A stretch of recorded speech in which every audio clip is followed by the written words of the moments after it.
21.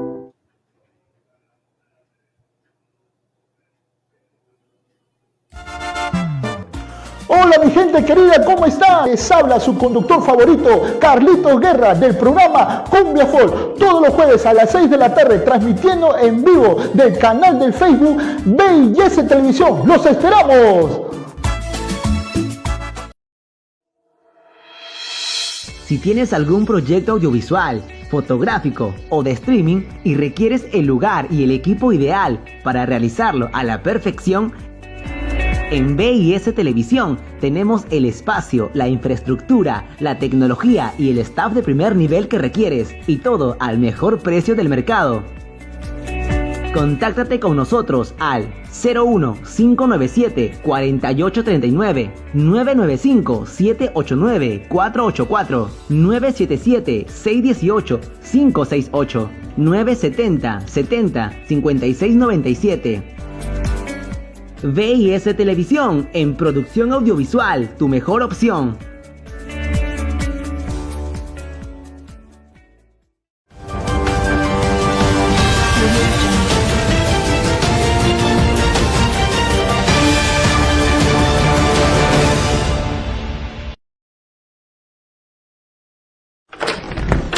Abriendo Puertas, un programa donde trataremos aspectos relacionados a la educación, salud, tecnología, cultura, deportes y entretenimiento. Temas que conversaremos con especialistas de cada materia. Muy pronto, Abriendo Puertas, por VIS Televisión, tu mejor opción. Desde el norte del Perú llega el primer ron agrícola artesanal, Ron Estrella del Norte, el ron que te cautivará con su sabor y aroma, hecho a base de jugo de caña y añejado en finas barricas de roble francés. Déjate llevar por el mejor ron, Ron Estrella del Norte, para los que saben distinguir. Hola, mi nombre es Luis Vela y estos son algunos de mis trabajos en audio. Somos las Fuerzas Armadas. Nuestro rol fundamental es la defensa de la integridad territorial. Samiel Coffee. Gracias por llamar a Corporación Sandoval Sachs. Despierta y siente la magia del sentimiento más sencillo y sublime en lo más profundo de ti: el amor. Cómplices Andinos. Si te gustó, contáctate conmigo al 9962-22007 o al correo electrónico luisvb-75@hotmail.com y visítanos en nuestros canales de YouTube. ¡Te espero!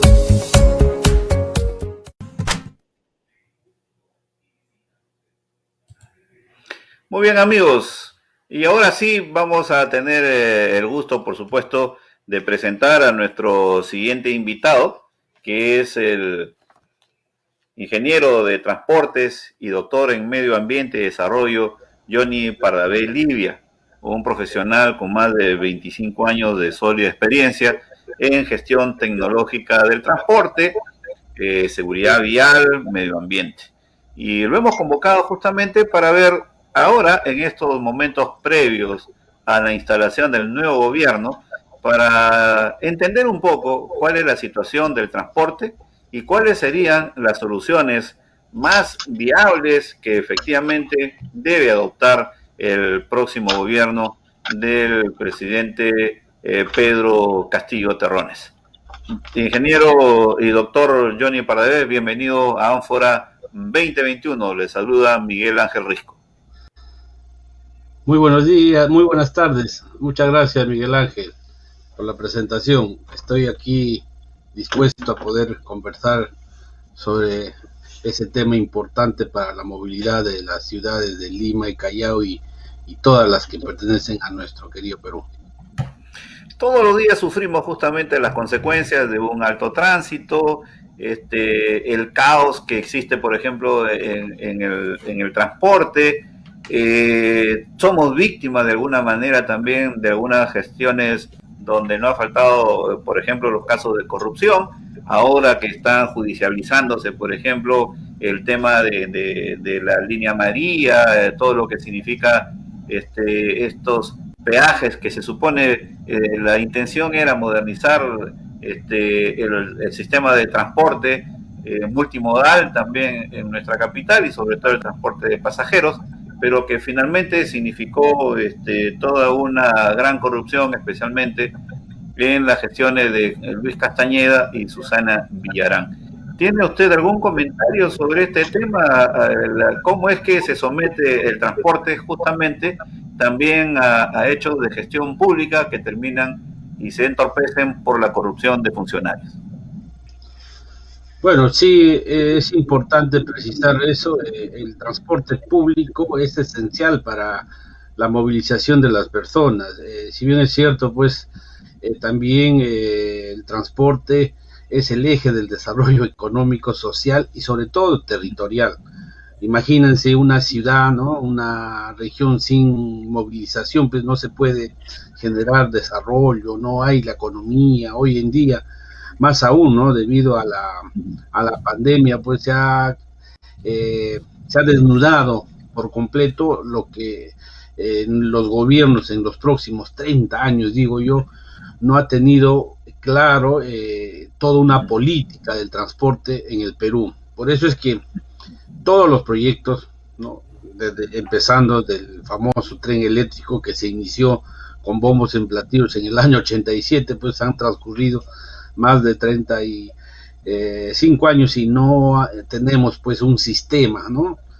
Entonces, a lo largo del tiempo, esto de alguna forma pues ha estado relacionado con la corrupción que se ha enquistado en todas las entidades públicas del Estado. Entonces, por eso es que esto directamente afecta al desarrollo del sistema de transporte, porque en otras ciudades vecinas, ¿no? Santiago de Chile nos lleva 30 años de implementación del sistema, tiene 5 líneas de tren, tiene un sistema de transporte integrado y envidiable, y eso es que durante estos años ellos han planificado, ¿no? Cómo ir mejorando todo un sistema integral.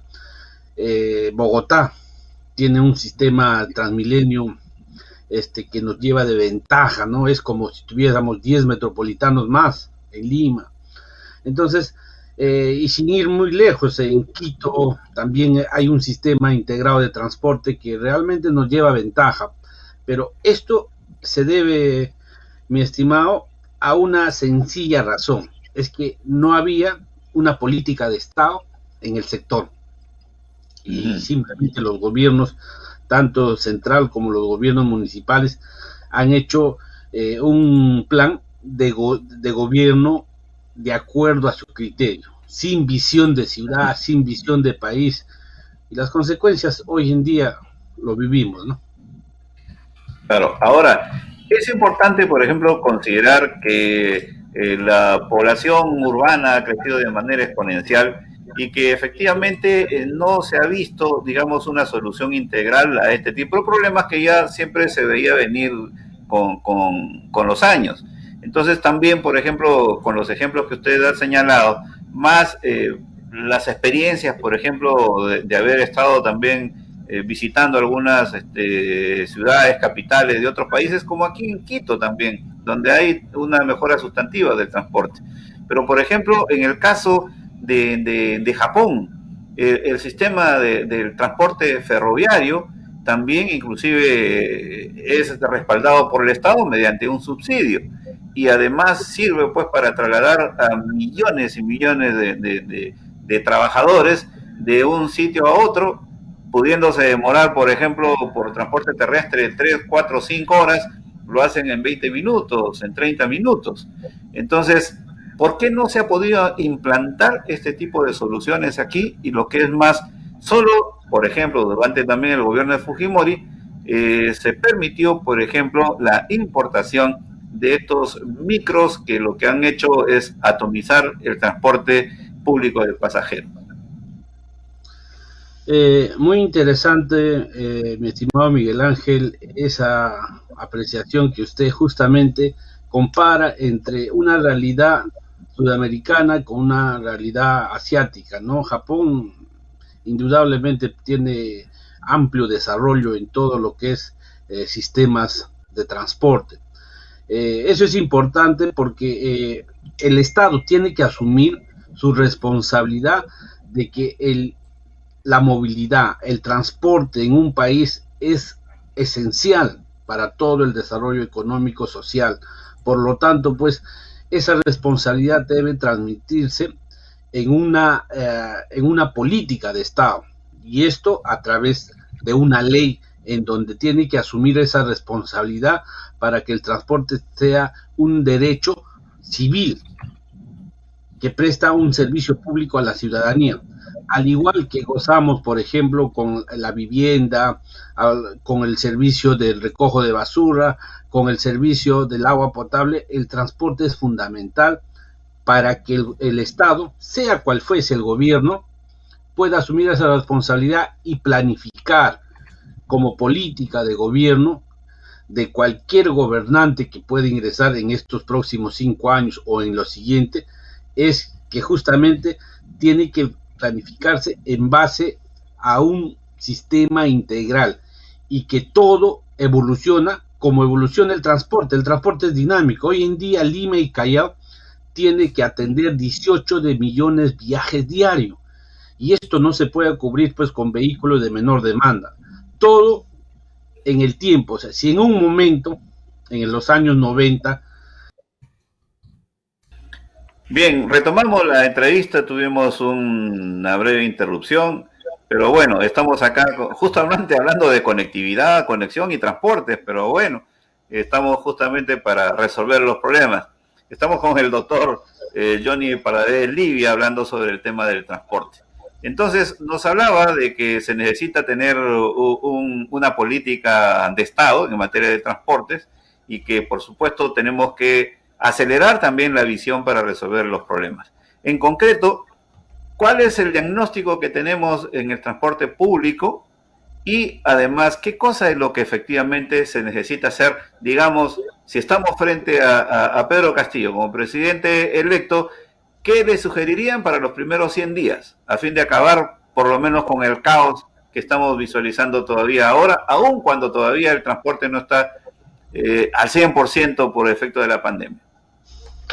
Bien, yo creo que como diagnóstico podemos precisar que nuestro sector transporte público no se ha desarrollado en los últimos 30 años, digamos en no más del 5%, no tenemos una política de Estado y realmente pues un sistema de transporte para una ciudad de 18 millones de viajes diarios, pues solamente hemos avanzado en un corredor segregado de alta capacidad que es el metropolitano, corredores complementarios incompletos y un sistema del metro de Lima que en suma no atiende más del 12% de la demanda, ¿no? Entonces, el gran sector de la demanda de transporte público al público usuario de Lima y Callao es el transporte regular, o sea, el servicio en vehículos menores, camionetas rurales, microbuses, omnibuses, que atienden a toda la población. Entonces, ¿qué es lo que hay que hacer? ¿Qué es lo que realmente debe hacer este próximo gobierno? Dicho sea de paso, ahora el transporte público está en manos de la ATO, y la ATO es una institución independiente, pero que está bajo la responsabilidad del MTC, que tiene como propósito es de regular y administrar y fiscalizar el transporte público en Lima y Callao. Entonces es una institución creada por ley que tiene un especial propósito, pero lamentablemente pues en estos casi 2 años de creación pues no ha cumplido, o sea, no ha estado digamos al frente de todo la situación, porque la gestión, las personas que han estado conduciendo pues no han tenido claro, o es que la pandemia los llegó con sorpresa. Pero ¿qué es lo que nosotros proponemos para que este nuevo gobierno tenga claro las políticas de Estado, ¿no? En lo que se refiere, por ejemplo, a transporte público? Primero es el tema de la corrupción, o sea, hay que deslindar toda la corrupción que existe en todas las instituciones que tengan que ver con el sector y toda por supuesto, ¿no? Tanto en la ATU como en la SUTRAN, como en otras entidades de fiscalización, para que se combate de primer lugar todo el tema de la reestructuración tecnológica, y que esto puede convertirse pues en una entidad que realmente técnica, que cumpla las funciones emanadas en su ley de creación. Esta reestructuración debe llegar también al metropolitano, porque el metropolitano a lo largo del tiempo ha tenido una serie de situaciones de conflicto. Es un sistema aparentemente pues que no tiene legalidad, porque nunca ha iniciado su operación. Ya son 12 años que están operando, digamos entre comillas, pero no hay claridad para el Estado, ¿no?, en cuanto a su continuidad, y tienen muchos beneficios y realmente no atienden en gran demanda al usuario. Los corredores complementarios pues son incompletos, cada vez más conflictivos. El tema de poder declarar, ¿no?, una conurbanización con la provincia de Huarochirí cada vez se hace más complejo. Lima es una ciudad metropolitana, pero que está abrazada por toda la provincia de Huarochirí. Entonces hay límite, por ejemplo, por el lado en San Juan de Lurigancho, pues al transitar un centímetro más en la provincia de Huarochirí hay otra regulación. Entonces es un tema complicado que hay que poder definir, pero lo principal en estos primeros 100 días es planificar la política de transporte como visión de ciudad, y lo que se plantea es que sea un sistema integrado de transporte en función a la realidad, teniendo en consideración a los operadores actuales. No hay necesidad de crear grandes licitaciones internacionales cuando el escenario y la situación no amerita. Hay que organizar primero la casa, hay que plantear cuáles son las fortalezas de las empresas operadoras, y hay que combatir la informalidad. O sea, debido a todo esto han crecido mucho la informalidad en el sector, y esto es a vista y paciencia pues de las autoridades de fiscalización. Y finalmente yo creo que nosotros hemos hecho alcanzar en su momento, digo nosotros porque somos un equipo de profesionales que representamos a la Universidad Federico Villarreal, y que hemos planteado una propuesta peruana de un sistema integrado de transporte rápido en autobús por vía segregada, con iniciativa privada, y sobre todo poniendo en práctica pues de acuerdo a nuestra realidad, es decir, crear una integración con los operadores actuales, promover un nuevo sistema de recaudo en base a una tarifa real, y sobre todo hacer una integración física con lo que existe de paraderos, estaciones, terminales, con todo lo que existe, y proponer a la autoridad del transporte urbano pues que maneje esta alternativa, a fin de que se pueda preparar en estos años, por ejemplo, todo lo que no se ha hecho pues para que las empresas peruanas, las empresas quienes han invertido en infraestructura, en tecnología, en vehículos, puedan tener la oportunidad de ir desarrollándose, y a los que no, porque existen empresas que no han podido hacer esa inversión, entonces a que se les pueda a invitar a que realmente lo hagan, y algunos lamentablemente van a salir del mercado. Muy bien, entonces hay por supuesto más temas que conversar, doctor Johnny Pardavé Livia. Lo haremos más adelante también, porque son temas que no se agotan, y siempre, en todo caso, el testimonio suyo revela que existen experiencias profesionales, efectivamente, con mucho conocimiento de cada uno de los temas que aquí abordamos, y que creo que el próximo gobierno debe efectivamente tomar como base, como referencia, efectivamente el conocimiento que tienen expertos como usted. Muchísimas gracias por su participación esta tarde en Ánfora 2021. Lo segundo necesario para que usted se despida de sus seguidores. Muchas gracias por la invitación, y solamente invocarle al gobierno que va estar en el Bicentenario es que zapatera su zapato. Y yo creo que los que conocen el sector deben manejar el sector para ir mejorando pues todo un sistema que realmente requiere la población. Muchas gracias. Gracias también a usted y por supuesto estamos en este momento cerrando la edición de Ánfora 2021, correcto.